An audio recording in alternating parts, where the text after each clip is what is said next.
আলোচিত ককরোচ জনতা পার্টির parliament March কর্মসূচিকে কেন্দ্র করে অগ্নিগর্ভ হয়ে উঠেছে দিল্লি।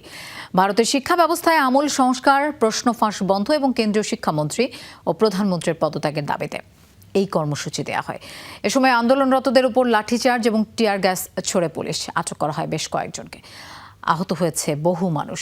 এদিকে এই কর্মসূচিতে সংহতি জানিয়ে যোগ দেয় ভারতের বিরোধী রাজনৈতিক দলগুলো। পার্লামেন্ট চত্বরের ভেতরেই বিক্ষোভ করেন বিরোধী এমপিরা। সিলন টি রপ্তানিতে শীর্ষে। ককরোচ জনতা পার্টির পার্লামেন্ট মার্চ কর্মসূচিতে অংশ নিতে আসা বিক্ষোভকারীদের লক্ষ্য করে এভাবেই একের পর এক টিয়ার গ্যাস ছুড়ে পুলিশ।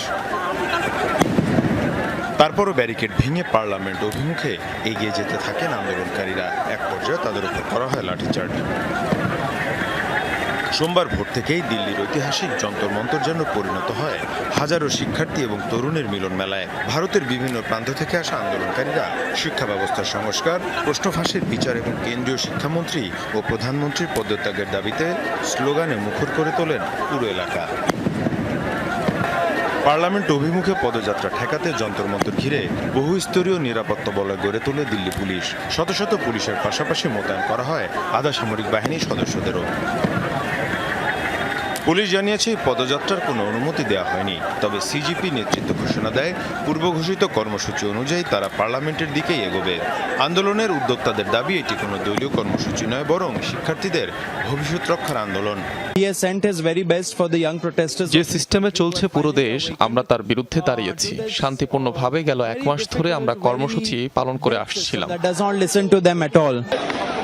এদিকে আন্দোলনের সংহতি জানিয়ে এতে অংশ নেয় ভারতের বিরোধী রাজনৈতিক দলগুলো।